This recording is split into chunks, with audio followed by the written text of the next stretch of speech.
لیکن کم از کم اس کے آخر تک پہنچ کے آپ خود سے ملاقات ضرور کر سکیں گے۔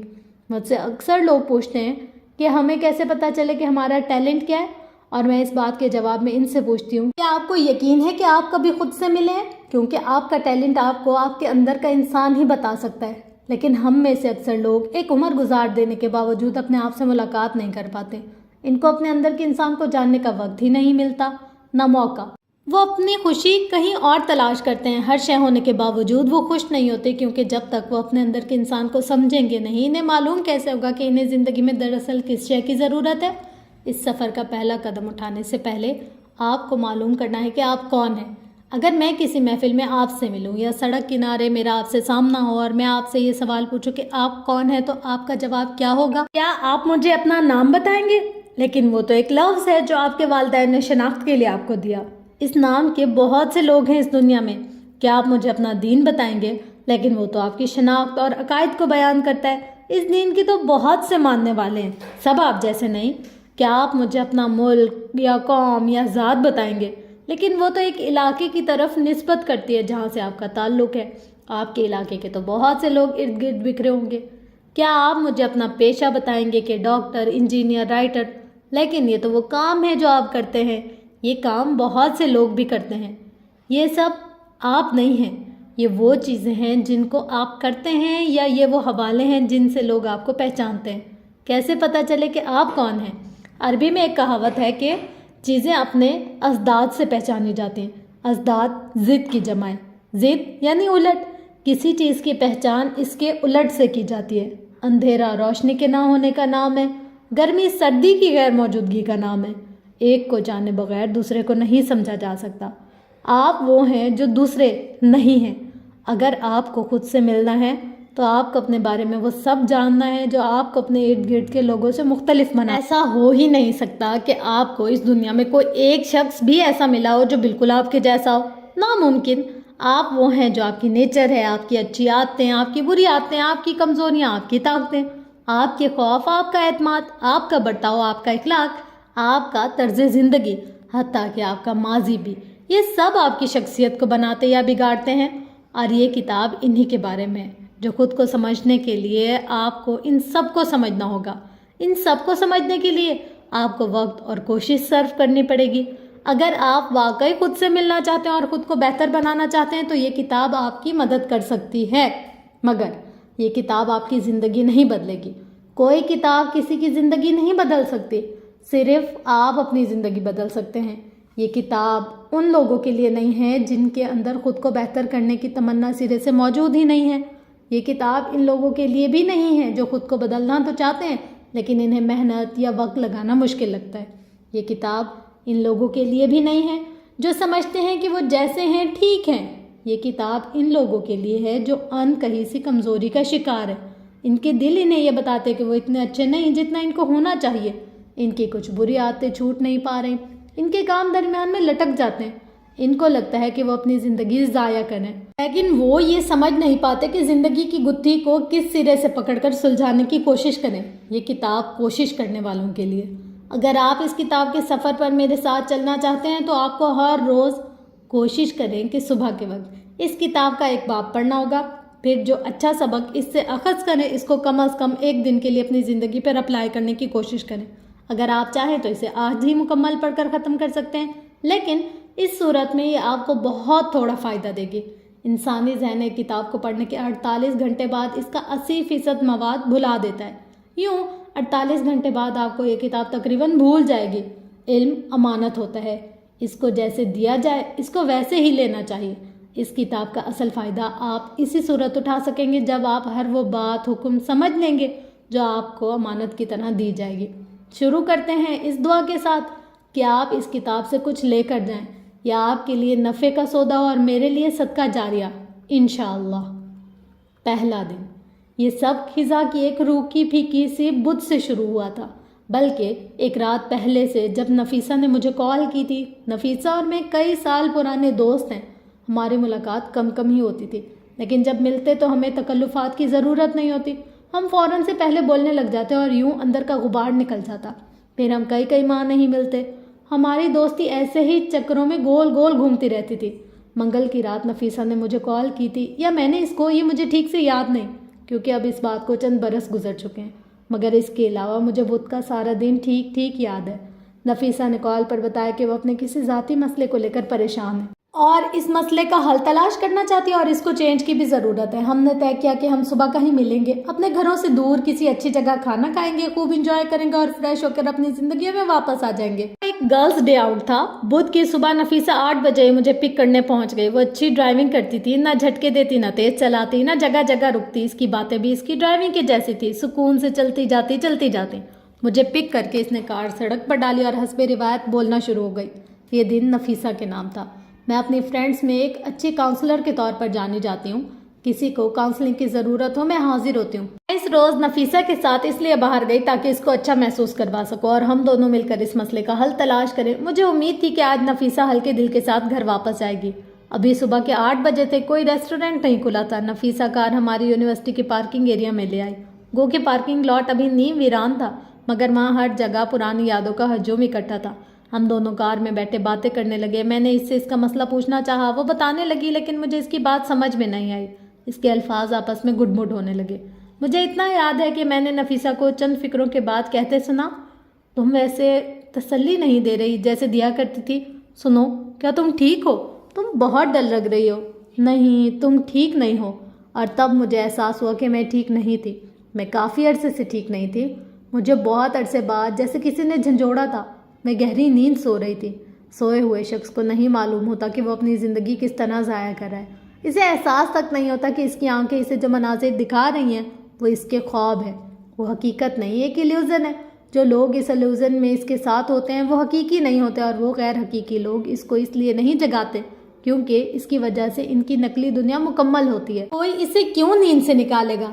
ایسے میں غافل سوتے شخص کو باہر کے کسی شخص کی آواز جادو کی اس سوئی کی طرح چبھتی ہے جو کہانیوں میں شہزادیوں کو نیند کی وادی میں اتارا کرتی تھی۔ لیکن ساری کہانیاں سچ نہیں ہوتی اور ساری سوئیاں سلاتی نہیں ہیں۔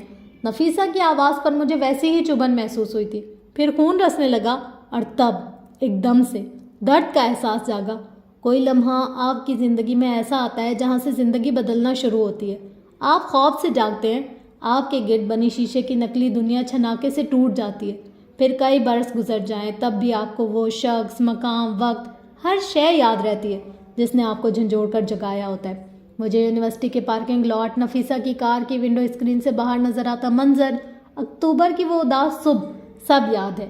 یہ وہ دن تھا جب میں نے خود سے سچ بولنے کا فیصلہ کیا تھا۔ میں ان دنوں ڈپریس تھی اور یہ ڈپریشن ایک طویل عرصے سے میرے اندر بڑھتا جا رہا تھا، مگر میں تسلیم کرنے پر راضی نہیں تھی کہ میرے ساتھ کوئی مسئلہ ہے۔ جب نفیسہ نے مجھے کہا تم ٹھیک نہیں ہو، میں تمہیں جانتی ہوں، تم یقیناً کسی ڈارک فیز میں ہو، تب مجھے احساس ہوا کہ میں نے اپنے ارد گرد جو سب ٹھیک ہے کی دیوار کھڑی کر رکھی تھی وہ حقیقی نہیں ہے۔ ایک ذرا سی چبھن پہ وہ ٹوٹ کر کانچ کی طرح ڈھہ گئی تھی۔ مجھے پہلی دفعہ احساس ہوا کہ مجھے مدد درکار ہے، اپنی مدد۔ آپ کی زندگی بظاہر دوسروں کو پرفیکٹ نظر آتی ہے، آپ کامیاب ہیں، مشہور ہیں، آپ کی کتابیں ملک میں سب سے زیادہ بکنے والی کتابوں میں سے ہیں، لوگ آپ کی عزت کرتے ہیں، خاندان ہو یا کولیگز، ہر جگہ لوگ آپ سے پیار کرتے ہیں، اور چونکہ آپ کو ہمیشہ مثبت رہنے اور مسکرانے کی عادت ہے سو لوگ آپ کو خوش باش مسکراتا ہوا دیکھتے ہیں، اور اس رنگ دار بلبلے میں رہتے رہتے آپ خود بھی اس ایلیوژن پر یقین کرنے لگ جاتے ہیں جو آپ دوسروں کو دکھا رہے ہوتے ہیں۔ پھر بھلے آپ اندر سے خوش نہ ہوں، آپ کو بہت سے اندرونی مسائل درپیش ہو، لیکن صرف یہ ثابت کرنے کے لیے کہ میں بہت مضبوط ہوں اور میں اپنے مسئلے خود ہینڈل کر سکتی ہوں، آپ اپنے اوپر کمزور لمحہ آنے نہیں دیتے۔ نفیسہ نے مجھے بہت عرصے بعد دیکھا تھا اور وہ مجھے برسوں سے جانتی تھی۔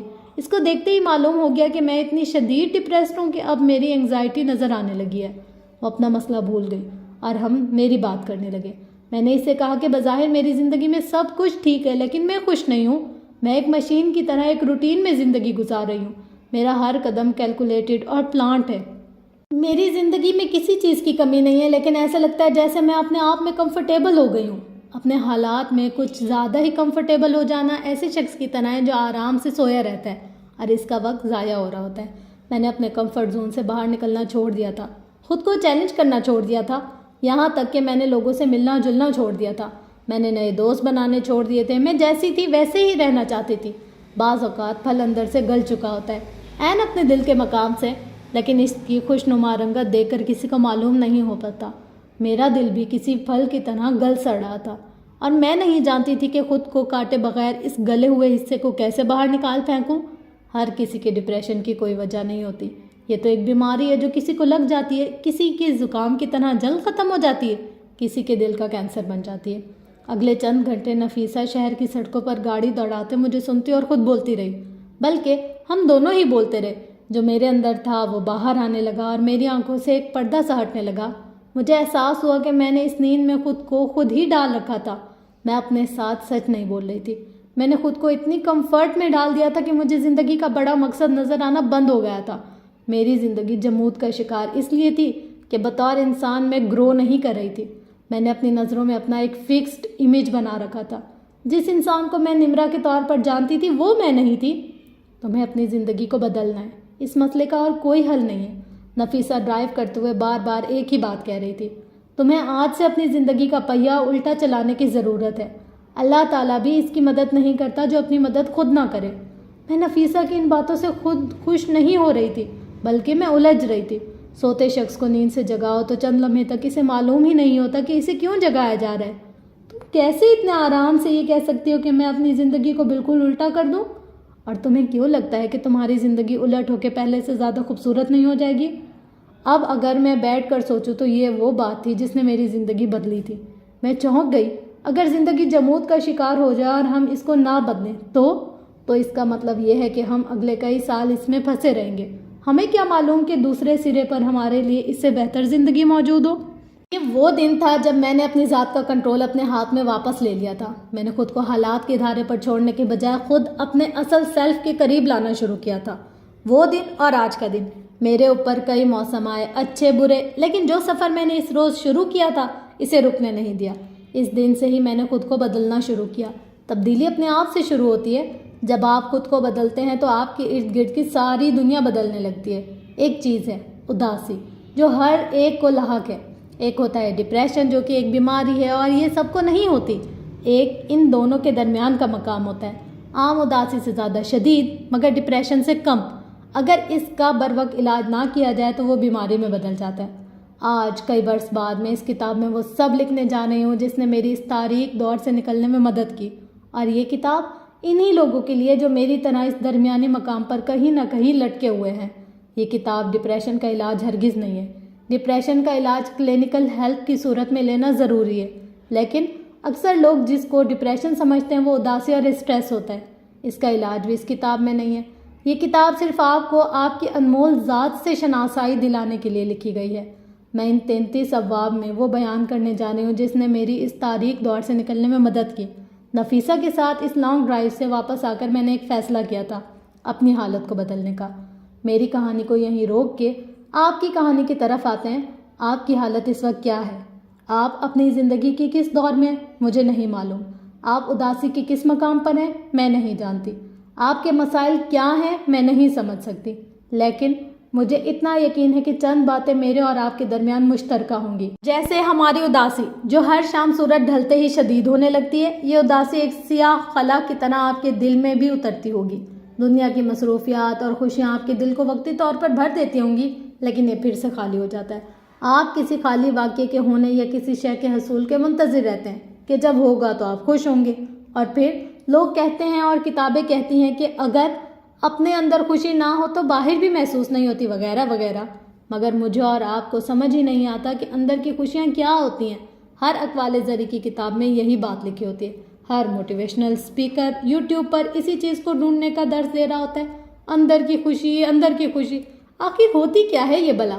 اپنی زندگی میں تھوڑا پیچھے جائیں، چند سال پہلے تک ذرا سا گناہ ہوتا تو لگتا تھا اللہ تعالیٰ ناراض ہیں، فوراً سے معافی مانگی جاتی تھی۔ پھر دنیا کی گرد آپ کے دل پر جمنے لگی، اب گناہ بھی ہوتا ہے اور احساس گناہ بھی، لیکن اندر کچھ پتھر کا بن گیا ہے۔ اب لگتا ہے کہ یہ ہمارا حق ہے کہ ہم جتنے دکھ سے گزر رہے ہیں اس میں ہم تھوڑے سے تلخ اور چڑچڑے بن جائیں۔ اللہ تعالیٰ نے اتنی مشکل زندگی میں ڈال دیا ہے کہ ہمارے رویے اب جسٹیفائی ہوتے محسوس ہوتے ہیں۔ مگر کیا واقعی؟ آپ اس وقت کہاں کھڑے ہیں؟ مجھے بوجھنے دیجیے۔ ایک زمانے میں آپ دوسروں کے ساتھ بہت اچھے تھے، آپ نے ان کے لیے قربانیاں دی، لیکن انہوں نے کیا کیا؟ انہوں نے آپ کا دل توڑا، آپ کو دھتکارا، اگر وہ لوگ اب آپ کی زندگی سے دور جا چکے ہیں تو کہیں راہ چلتے ان کی شکل دیکھ لینے سے سارے غم تازہ ہو جاتے ہیں. اپنی قربانی اور خدمتوں پر غصہ آتا ہے. کیوں تھے ہم ان کے ساتھ اتنے اچھے؟ مگر اب آپ کچھ بھی نہیں کر سکتے کیونکہ وہ لوگ اپنی دنیا میں مگن آپ سے بے پرواہ ہیں. یا شاید آپ کو کسی لاحاصل محبت کی تمنا نے بیمار کر رکھا ہے. ایک شخص کو مانگا تھا اللہ سے جس کے ساتھ میں ساری زمینیں اور سارے آسمان تھے. وہ چاہتا تو اس ایک شخص کے دل میں آپ کی محبت ڈال دیتا. وہ شخص آپ کی قدر کرتا, آپ کو توجہ دیتا. اپنی روح کے زخم آپ صرف اس کو دکھانا چاہتے تھے مگر وہ آپ کا نہیں ہو سکا. اتنی نماز و دعاؤں اور آنسوؤں کے باوجود وہ آپ کو نہیں مل سکا. وہ ایسے آپ کی زندگی سے نکل گیا کہ آپ کے ہاتھ خالی رہ گئے. یا شاید آپ ایک ایسے مقصد کی تلاش میں سفر کر رہے ہیں جس نے آپ کو تھکا دیا. ایک خاص نعمت جو آپ کی زندگی بدل سکتی تھی, آپ کی خوشی اس ایک شے پر منحصر تھی. اس کمی نے آپ کو اندر سے تلخ کر رکھا ہے. اس کے نہ ہونے سے ساری زندگی ڈسٹرب ہے. خوشی اور غم کے مواقع پر رشتہ دار اسی شے کا سوال کرتے ہیں, کبھی سامنے اور کبھی سمجھ آ جانے والی سرگوشیوں کی صورت میں. شادی کیوں نہیں ہوئی, جاب کیوں نہیں لگ رہی, اتنے ماہ ہو گئے شادی کو, اب تک خوشخبری کیوں نہیں ملی. ایسے جیسے آپ کی عمر کا کیلکولیٹر لوگوں کے ہاتھ میں ہمہ وقت موجود ہوتا ہے, اور اگر 30 سال کی عمر کا ہنسا قریب آ رہا ہے تو آپ پریشانی کے ساتھ خوف کا بھی شکار ہونے لگتے ہیں. بس آپ کو یہ ایک خوشی مل جائے تو سارے مسئلے حل ہو جائیں گے. یا شاید آپ کے اندر ایک احساس کمتری ہے جو آپ کو کبھی آزاد نہیں ہونے دیتی. ایک ایسی جسمانی کمی جو آپ کے ارد گرد کے لوگوں میں نہیں ہے, لیکن نہ جانے کیوں اللہ تعالیٰ نے آپ کے اندر رکھ چھوڑی ہے. کتنے ٹوٹکے کیے, کتنی کوششیں کی, مگر بے سود. یہ کمی نہ ہوتی تو آپ بھی خوبصورت ہوتے. وہ جس نے آپ کو چھوڑ دیا وہ نہ چھوڑتا, یا آپ کو اپنے حصے کی خوشیاں جلد مل جاتی. یا شاید اگر آپ اس خاندان میں پیدا ہوتے تو آپ کے بہت سے مسئلے حل ہو جاتے. ایسا خاندان جہاں آپ کو مالی آزادی نہیں ہے, ہر وقت کی روک ٹوک ہے, والدین آپ کو سمجھتے نہیں اور بہن بھائی ہر وقت لڑتے ہیں. یا لائف پارٹنر وہ نہیں ہے جو ہونا چاہیے تھا. آپ کو اپنے ارد گرد آئیڈیل لوگ نہیں ملے, آپ غلط لوگوں میں پیدا ہو گئے. بہت سے مسئلے آپ کو درپیش ہوتے اگر آپ ان لوگوں میں پیدا کیے جاتے ہیں جو آپ کو اچھے لگتے, جن کو ہر شے کی آزادی حاصل ہے. یا شاید آپ کے اندر ایک طلب ہے جسے صرف مالی آسودگی ہی بجھا سکتی ہے, مگر وہ مالی آسودگی مل کے ہی نہیں دے رہی. آپ ہر چیز نہیں خرید سکتے, آپ کو کھینچ تان کر گزارا کرنا پڑتا ہے, اور پھر حسرت بھری نگاہ ان پر رہتی ہے جن کو اللہ نے سب دے رکھا ہے. ایک بہن جس کی شادی امیر خاندان میں ہو گئی, ایک کزن جو سب کچھ افورڈ کر سکتا ہے, ایک دوست جو ریسٹورنٹ میں بل دے کے بغیر کارڈ کو ویٹر کو تھما دیتا ہے. ایسی وسعت آپ کو نہیں ملی. بچپن سے لگتا تھا کہ مل جائے گی. ایک دن آئے گا جب آپ بہت امیر ہوں گے, جیسے فلموں میں ہوتے ہیں. آپ امیر اور خوبصورت بھی ہوں گے مگر نہیں ہو پا رہے, شاید کبھی نہیں ہوں گے. آپ صرف انسٹاگرام پر لوگوں کی خوبصورت چیزیں اور سیر و تفریح کی تصاویر ہی دیکھتے رہ گئے. یا شاید آپ کو بھی اپنی خیالی دنیا بنانے کی عادت ہے. یہ آپ کا ایک ایسا راز ہے جس سے کوئی واقف نہیں. آپ نے ایک فرضی دنیا تخلیق کر رکھی ہے جس کے اندر آپ کا ایک مختلف نام ہے. آپ کی شخصیت بہت خوبصورت ہے, آپ کامیاب ہیں, سب آپ سے محبت کرتے ہیں, بلکہ نہیں, صرف محبت کافی نہیں, سب آپ سے امپریسڈ بھی ہیں. آپ کا روب اس فرضی خاندان اور فرضی کولیگز پر چھایا ہے. آپ کے پاس ایک من پسند محبوب بھی ہے جو حقیقت میں آپ کو نہیں مل سکا. جب آپ تنہا ہوتے ہیں تو آپ اپنی کہانی بناتے ہیں. یہ بالکل سادہ بے ضرر سی حرکت ہے جس میں آپ خود سے باتیں کرتے ہیں اور آپ کے ارد گرد ہر شے آپ کی پسند کی ہوتی جاتی ہے. اس کہانی میں جب آپ ناراض ہو جائیں تو لوگ آپ کو منانے آتے ہیں.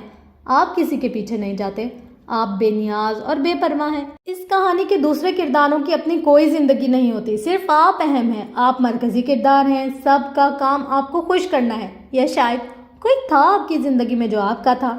آپ دونوں کا ایک بہت اچھا تعلق تھا, لیکن پھر آپ سے کچھ ایسے سرزد ہوا جس سے وہ شخص تعلق توڑ گیا. آپ نے کیا نہیں کیا اس کے لیے, مگر اس نے کسی شے کی قدر نہیں کی. اب اس بات کو عرصہ گزر چکا ہے لیکن اس کی یادوں نے پیچھا نہیں چھوڑا. آپ ہم وقت یہی سوچتے کہ کاش آپ سے وہ غلطی سرزد نہ ہوئی ہوتی, کاش آج حالات مختلف ہوتے. یا شاید لوگ آپ کے زیادہ دیر تک دوست نہیں رہ سکتے. نہ جانے کیوں شروع میں دوست آپ کو بہت پسند کرتے ہیں, لمبی لمبی باتیں کرتے ہیں, آپ دونوں بہت تیزی سے اس رشتے میں آگے بڑھتے رہتے ہیں. لیکن پھر آہستہ آہستہ اس شخص کا التفات کم ہونے لگتا ہے. پہلے تعلق مدھم پڑتا ہے اور پھر بالکل غائب ہو جاتا ہے. آپ کو سمجھ ہی نہیں آتا کہ لوگ آپ کے ساتھ ایسا کیوں کرتے ہیں, اور یہ آپ کی زندگی کا بیہیویئر پیٹرن, بار بار دہرائے جانے والا رویہ بن جاتا ہے. ایک کے بعد ایک ایسا شخص آپ سے کھو جاتا ہے جس سے آپ نے خاص محبت کی ہوتی ہے. عام محبتیں نہیں کھوتی، عام دوست، عام قرابت دار رہتے ہیں، مگر آپ سے ہمیشہ خاص محبتیں کھو جاتی ہیں. ہر نئے تعلق کو بناتے وقت ہی آپ کو معلوم ہوتا ہے کہ یہ جلد ختم ہو جائے گا، کیونکہ آپ کا محبوب شخص آپ کو ٹھیک سے جاننے لگے گا تو آپ کو ناپسند کرے گا اور دور ہو جائے گا. یا شاید آپ کی زندگی میں کوئی دوست نہیں ہے، کسی کے پاس ایک گھنٹہ بھی نہیں ہے آپ کے دکھ سکھ سننے کے لیے. آپ کے غم اتنے بڑے اور کرناک ہیں کہ کسی کو بھی رلا دیں. اس لیے آپ کا دل چاہتا ہے کہ جو بھی نیا شخص آپ سے ملے وہ جلدی آپ سے مانوس ہو جائے اور وہ آپ سے خود آپ کی زندگی کے بارے میں پوچھے. آپ کا دل چاہتا ہے کہ لوگ آپ کے غم سن کے آپ کو کاؤنسل کریں، آپ کو ان غموں سے نکلنے میں مدد دیں. لیکن لوگ ایسا نہیں کرتے، ایک دو بار سن لیتے اور پھر واپس نہیں آتے. نہ جانے کیوں. آپ کا مسئلہ جو بھی ہے، لیکن اس کا انجام ایک ہی ہے: اداسی، شدید اداسی. اس اداسی سے بچنے کے لیے آپ اپنی زندگی کو بدلنے کی کوشش کرتے ہیں، خود کو ڈسپلن کرتے ہیں اور اپنے کاموں میں کامیابی حاصل کرنے کی کوشش کرتے ہیں. کبھی آپ ایک نیا ٹائم ٹیبل بناتے ہیں، پڑھائی کا، کام کا، صبح جلدی اٹھنے کا، نماز کا، مگر 2-4 دن سے زیادہ اس پر عمل نہیں کیا جاتا. کبھی آپ کو لگتا ہے آپ کا بڑھتا وزن آپ کی راہ کی سب سے بڑی رکاوٹ ہے. آپ نیا ڈائٹ پلان شروع کرتے ہیں، پورا دن بھوک کاٹتے ہیں، صرف صحت افزا اشیاء کھاتے ہیں اور پھر آدھی رات کو فرسٹریشن کے ہاتھوں فریج کھول کر جو جنک فوڈ سامنے آئے وہ کھا لیتے ہیں اور پھر فرسٹریشن بڑھ جاتی ہے. ہر صبح خود سے وعدہ کیا جاتا ہے کہ آج سے ڈائٹنگ شروع، لیکن ہر دوسری رات چیٹ میل کھاتے ہیں. کچھ دن بعد واپس پرانی روٹین شروع ہو جاتی ہے. کبھی آپ خود کو فٹ کرنے کے لیے ایکسرسائز کرنا شروع کرتے ہیں، لوازمات خرید کے، ایکسرسائز کی مشین گھر لا کے، جم جوائن کر کے یا کوئی workout app download کر کے 2 دن بہت اچھا ورک آؤٹ کرتے ہیں، لیکن پھر پٹھوں کے درد شروع ہو جاتے ہیں. آپ ایک دن کا بریک لیتے ہیں اور پھر بریک کبھی ختم نہیں ہوتا اور ٹریڈ مل بس کپڑے سکھانے کے لیے رہ جاتا ہے. کبھی آپ کام کرنے کا وقت مقرر کرتے ہیں، لیکن پروکریسٹینیشن، کام کو ٹالتے رہنے کی عادت ختم نہیں ہوتی، روٹین بن نہیں پاتی. کچھ دن بعد آپ اپنی پرانی عادتوں پر واپس آ جاتے ہیں. کبھی آپ اپنی ایک بری عادت چھوڑنے کی کوشش کرتے ہیں، اللہ تعالیٰ سے معافی تلافی کا سلسلہ شروع ہوتا ہے اور پھر عہد کرتے ہیں کہ اب یہ کام کبھی نہیں کریں گے. چند دن بعد وہ گناہ پھر سے سرزد ہو جاتا ہے. ایک زمانے میں اس پر گلٹی ہوا کرتا تھا، اب بڑھتی عمر کے ساتھ گلٹ بھی کم ہوتا جا رہا ہے. کبھی آپ نمازوں کی روٹین بناتے ہیں، فجر پر بیدار ہونے کی قسمیں کھائی جاتی ہیں، ہر روز قرآن پڑھنے کا عزم کیا جاتا ہے، لیکن تیسرے دن سے سستی غالب آ جاتی ہے. کیا آپ کو بھی ہر گزرتے دن کے ساتھ محسوس ہو رہا ہے کہ آپ اپنی زندگی کو ضائع کر رہے ہیں؟ آپ ایسے نہیں گزار رہے اسے، یہ آپ کو گزار رہی ہے. آپ اپنی زندگی واقعی بدلنا چاہتے ہیں، لیکن اس کے لیے جو اچھی روٹین اپنانا چاہیے وہ چل ہی نہیں پاتی. آپ سے کچھ بھی نہیں ہو پاتا.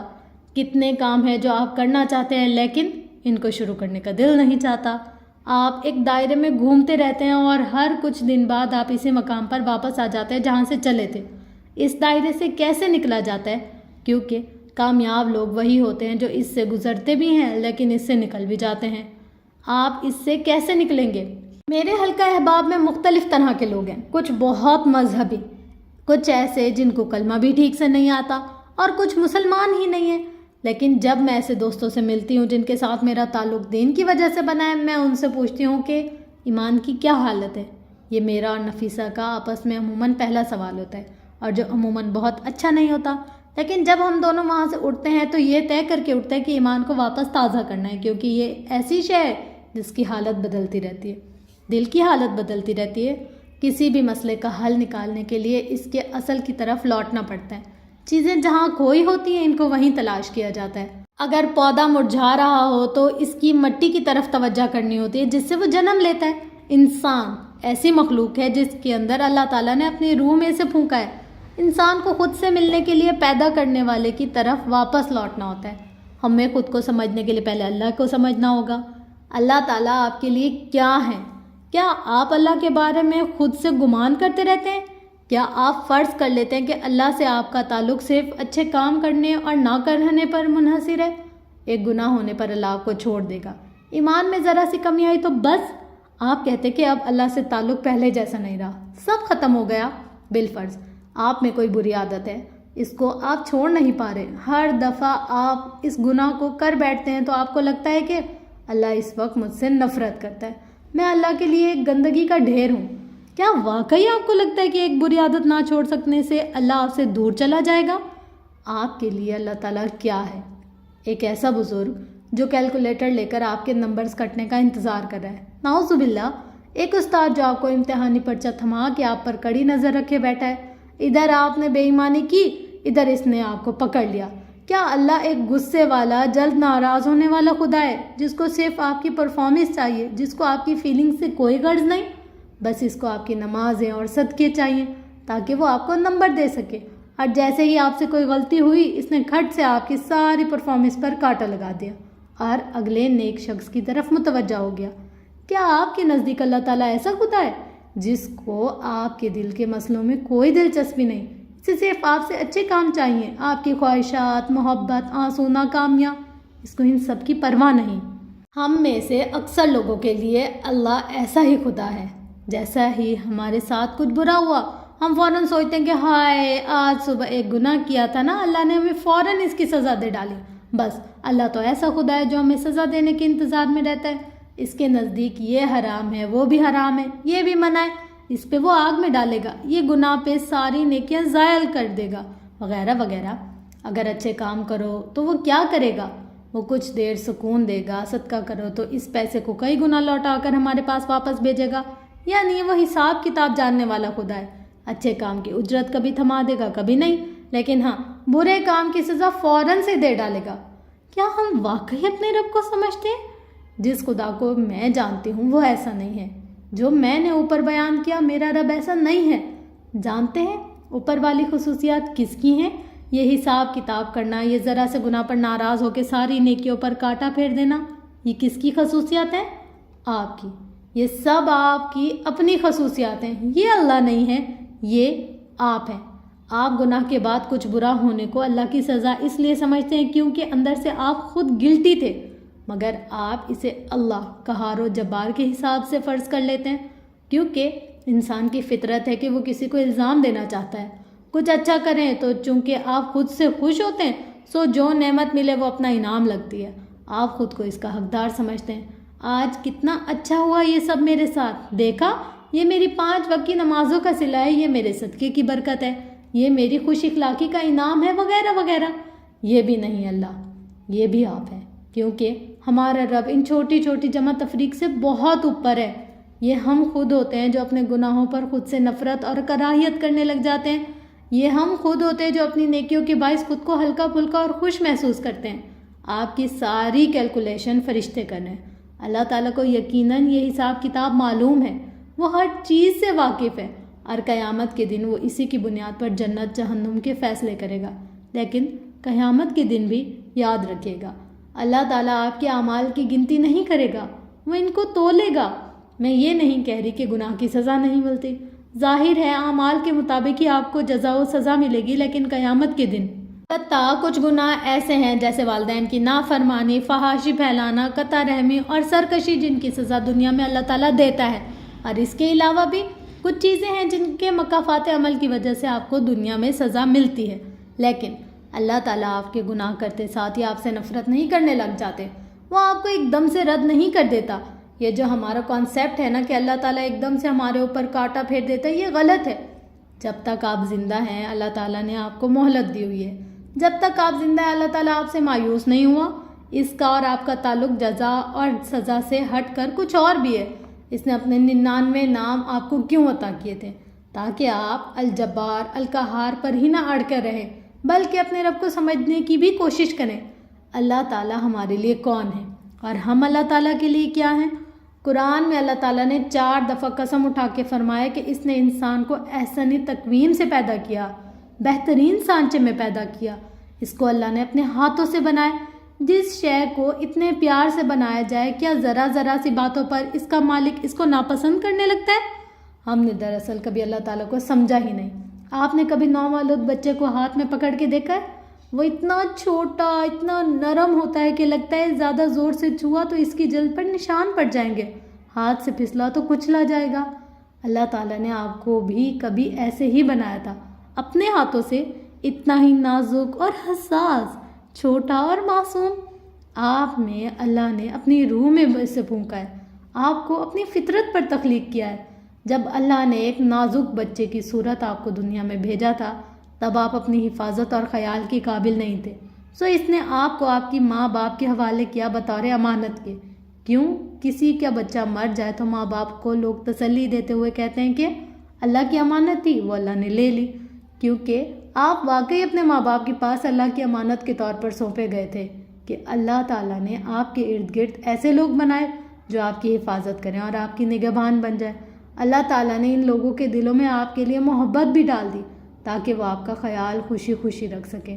آپ ان کے پاس اللہ کی امانت ہے، اور جب وہ بوڑھے ہو جائیں گے تو اللہ انہیں آپ کے پاس بطور امانت سونپ دے گا۔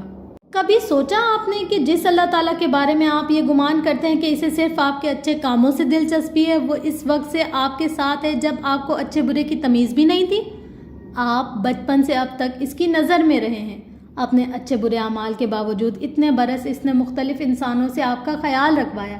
اگر آپ آج ایک سالم وجود کے ساتھ بیٹھے یہ کتاب پڑھ رہے ہیں تو آپ کو اس مقام تک اللہ تعالیٰ لے کر آیا۔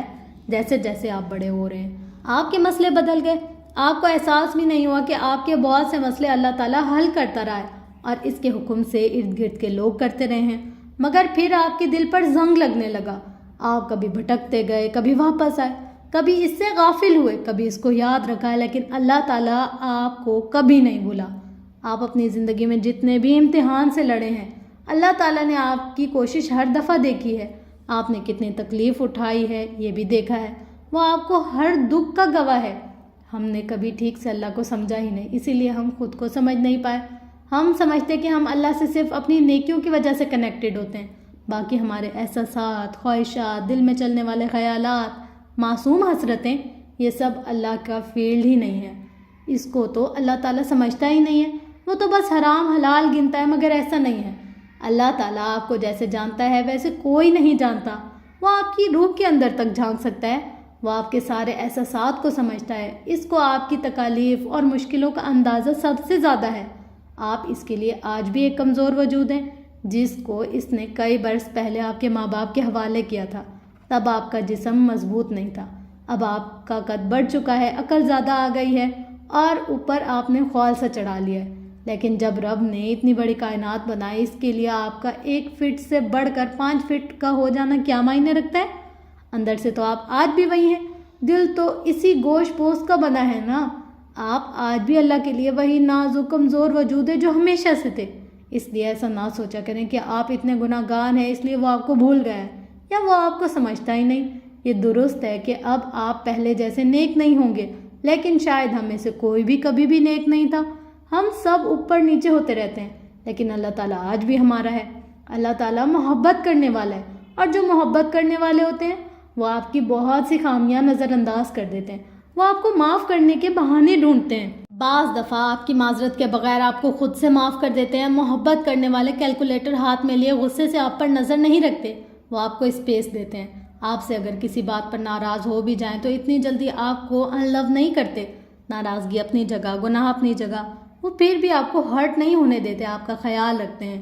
جو بہت محبت کرنے والے ہوتے ہیں نا، بات کرنا چھوڑ دیں تب بھی آپ کا برا نہیں چاہتے۔ اللہ تعالیٰ کیسے آپ کے لیے صرف جبار اور قہار ہو سکتے ہیں جبکہ ابھی اس نے آپ کو زندہ رکھا ہوا ہے؟ ابھی وہ آپ کی قیامت نہیں لایا، وہ آج بھی آپ کو سانس لینے میں دشواری نہیں دے رہا، آج بھی وہ آپ کے قریب ہے، وہ آپ کی دعا سنتا ہے۔ جب آپ بہت روتے ہیں تو اس کے بعد آپ کے اوپر نیند وہی طاری کرتا ہے۔ کبھی سوچا ہے بہت رونے کے بعد اونگ کیوں آتی ہے؟ وہ آپ سے ناراض نہیں ہے۔ میں نے یہ کتاب لکھتے ہوئے اللہ سے معافی مانگی، اے اللہ تعالیٰ آپ اس کتاب کو ہر اس شخص تک پہنچائیے گا جس کے لیے آپ چاہتے ہیں کہ وہ آپ کی طرف پلٹ آئے اور آپ کی محبت کو سمجھے۔ مجھے یہ یقین ہے کہ اگر آپ یہ پڑھ رہے ہیں تو اسے اللہ تعالیٰ نے آپ تک پہنچایا ہے، آپ کی قوت خریدنے نہیں۔ میں نے اس کتاب کو لکھا ہی آپ کو اللہ تعالیٰ اور پھر اس کے بعد خود اپنے آپ سے قریب کرنے کے لیے۔ یہ کتاب ہدایت کے لیے، اور اللہ ہدایت ان کو سونپتا ہے جن سے وہ ناراض نہیں ہوتا، جن سے اسے امید ہوتی ہے کہ وہ اس کی محبت کو سمجھیں گے۔ آپ کا رب آپ کو اکیلا نہیں چھوڑتا، وہ دور نہیں جاتا، آپ دور جاتے ہیں۔ آپ نے اس سے بات کرنا کم کر دی، مسئلہ آپ میں ہے، ورنہ وہ آج بھی آپ کو اپنی نظر میں رکھے ہوئے ہے۔ اب میری کہانی کی طرف واپس آتے ہیں۔ پارکنگ ایریا سے نکل کے نفیسہ اور میں اگلے کئی گھنٹے شہر کی سڑکوں پر ڈرائیو کرتے رہے۔ ہماری اس لانگ ڈرائیو کے دوران مجھے احساس ہوا تھا کہ میں اس اداسی سے خود کو اس لیے نہیں نکال پا رہی کیونکہ مجھے اللہ سے امید نہیں رہی۔ میں بہت منفی ہو چکی تھی، میرے اندر اداسی تھی اور میں لکھ کے اس اداسی کو دور کیا کرتی تھی۔ مجھے ایسے مسئلے لاحق تھے جن کا کوئی حل نہ تھا اور میں مایوس تھی اپنی زندگی سے، اپنی زندگی میں موجود لوگوں سے۔ میں لوگوں سے دور ایک خول میں رہا کرتی تھی اور میں کسی کو اس خول کو توڑنے کی اجازت نہیں دیتی تھی، لیکن میں نے اپنے اس تاریک فیز میں ایک چیز کبھی نہیں چھوڑی تھی، وہ تھی اچھے وقت کا انتظار اور دعا۔ میں جیے چلی جا رہی تھی اس امید کے ساتھ کہ ایک دن اللہ تعالیٰ سب کچھ ٹھیک کر دے گا، اور اس صبح ڈرائیو کے دوران شہر کی نیم ویران سڑکوں کو دیکھتے ہوئے مجھے یہ سمجھ میں آیا کہ اللہ تعالیٰ خود سے کبھی کچھ ٹھیک نہیں کرے گا۔ اللہ تعالیٰ میرے لیے زمین پر نہیں آئے گا۔ اگر میں نے اپنی زندگی بدلنی ہے تو مجھے خود کچھ کرنا ہوگا۔ صبر، دعا سب ضروری ہے، لیکن ہاتھ پر ہاتھ دھرے نہیں۔ مجھے اپنی مدد خود کرنی ہوگی۔ یوں اگلے چند سال میں نے سیلف ہیلپ لیتے ہوئے گزارے۔ اللہ صرف ان کی مدد کرتا ہے جو اپنی مدد آپ کرتے ہیں۔ اپنی مدد آپ کرنے کو سیلف ہیلپ کہتے ہیں۔ میں اپنے آپ کو اس انسان کے قریب لے آئی جو میں ہمیشہ بننا چاہتی تھی۔ میں ابھی مکمل طور پر وہاں نہیں پہنچی، لیکن میں کوشش کر رہی ہوں۔ یہ سفر مشکل تھا مگر ناممکن نہیں۔ اس کتاب کے ذریعے میں چاہتی ہوں کہ آپ بھی اپنی مدد کرنا سیکھیں، لیکن خود کو سمجھنے سے پہلے آپ کو اللہ تعالیٰ کے بارے میں اپنے نظریات درست کرنے ہوں گے۔ اللہ تعالیٰ دنیا والے کسی استاد کی طرح نہیں ہے جو آپ کی کسی اچھی پرفارمنس کے باعث ہی آپ سے خوش ہوگا، نہ وہ باس کی طرح ہے جو آپ کے حالات دیکھے بغیر آپ سے بڑے بڑے بوجھ لاد دے گا۔ اللہ تعالیٰ 70 ماؤں سے زیادہ محبت کرنے والا ہے۔ اپنی ماں کو ذہن میں لائیں۔ مائیں ہمیں جج نہیں کرتی، روک ٹوک کرتی ہیں، ڈانٹ بھی دیتی ہیں، لیکن وہ دوسروں کے سامنے ہمیں بچانے کی کوشش کرتی ہیں۔ وہ ہمیں ہرٹ نہیں ہونے دیتی۔ وہ ہمارے اوپر کام کا اتنا بوجھ ڈالتی ہے جتنا ہماری ٹریننگ کے لیے ضروری ہوتا ہے، لیکن جہاں کوئی اور ہم پر بوجھ ڈالے ان کو برا لگتا ہے۔ اللہ تعالیٰ اس سے بھی کہیں زیادہ اپنے بندے کی حفاظت کرتا ہے۔ اللہ تعالیٰ کو نہیں پسند جب دوسرے انسان آپ کو اپنے پیچھے لگا لیں، جب مادی چیزیں آپ کو اپنے پیچھے رسوا کریں۔ اسے نہیں پسند کہ لوگ آپ کے جذبات کے ساتھ کھیلیں۔ کبھی کبھی اسی لیے وہ ٹاکسک لوگوں کی حقیقت ہمیں دکھا کے ہمارا دل ان کے ہاتھوں توڑواتا ہے تاکہ ہم ان کے پیچھے لگ کر خود کو بے مول نہ کر لیں۔ اللہ تعالیٰ آپ کے اوپر جو بوجھ ڈالتا ہے وہ آپ کی ٹریننگ کے لیے ہوتا ہے، لیکن اس کو یہ نہیں پسند کہ دوسرے انسان آپ پہ بوجھ ڈالیں یا آپ کے دل کو قید کر لیں۔ سیلف ہیلپ اپنی ذات کو انسانوں کی قید سے نکالنے کا نام ہے۔ سیلف ہیلپ اپنے دل کو آزاد کرنے کا نام ہے۔ سیلف ہیلپ اپنی زندگی پر اپنا کنٹرول واپس لینے کا نام ہے۔ سیلف ہیلپ خود کو انمول سمجھ کر اپنی قدر کرنے کا نام ہے۔ آپ انمول ہیں، میں انمول ہوں۔ ہم سب اپنی اپنی جگہ عام سے انسان ہیں، لیکن اپنی ذات میں ہم سب قیمتی ہیں۔ اپنی ذات کی مدد کرنے کے لیے آپ کو یہ کتاب پڑھنی نہیں ہے، بلکہ اس کی مشقیں بھی حل کرنی ہے۔ نیچے دیے گئے سوالات کے جوابات آپ کو اپنی لو بک میں پہلے 1 کے نیچے لکھنے ہیں۔ اگر آپ کے پاس لو بک نہیں ہے تو ان سوالات کے جوابات کسی ڈائری میں نوٹ کر لیں۔ کل ہم ملیں گے ایک نئی کہانی اور اس سے سیکھنے جانے والے چند نئے اسباق کے ساتھ انشاءاللہ۔ آج کے سوالات: آپ کو اللہ تعالیٰ کا خیال کب زیادہ آتا ہے، غلطی کرنے پر یا نیکی کرنے پر؟ کوئی ایک واقعہ بیان کریں جب اللہ تعالیٰ نے آپ کو اس وقت بچایا ہو جب آپ کو لگا تھا کہ سب ختم ہو چکا ہے۔ آپ دعا کس وقت مانگتے ہیں، صرف فرض نماز کے بعد یا کسی بھی وقت دل میں خود کلامی کے ذریعے؟ اگر آپ اٹھتے بیٹھتے اللہ تعالیٰ سے مخاطب نہیں ہوتے تو اس کی کیا وجہ ہے؟ کیا آپ کو لگتا ہے کہ دعا سے پہلے وضو، نماز، سر یا دوپٹہ یا ٹوپی پروٹوکول کی ضرورت ہے؟ کیا آپ کبھی اس لیے دعا نہیں مانگتے کیونکہ آپ نے تازہ کوئی گناہ کیا ہوتا ہے؟ کیا گناہ کے بعد دعا مانگنے سے آپ کو محسوس ہوتا ہے کہ آپ ایک مطلبی اور خود غرض انسان ہیں جو صرف کام کے لیے اللہ تعالیٰ کو یاد کر رہا ہے؟ جب ایسے ملامتی خیالات آتے ہیں تو کیا آپ اس دعا کے قبول ہونے سے مایوس ہو جاتے ہیں؟ کیا اپنی کسی بری عادت پر عمل کر بیٹھنے سے آپ کئی دن نماز نہیں پڑھتے کیونکہ آپ کو لگتا ہے اللہ تعالیٰ اب آپ کو ناپسند کرتا ہے؟ کیا آپ اپنی فیلنگز دل ہی دل میں اللہ تعالیٰ کے ساتھ شیئر کرتے ہیں؟ کیا آپ کو لگتا ہے کہ اللہ تعالیٰ صرف آپ کی نیکیوں اور گناہوں میں انٹرسٹڈ ہے اور وہ آپ کے دل کے مسئلوں کو انڈرسٹینڈ نہیں کرتا؟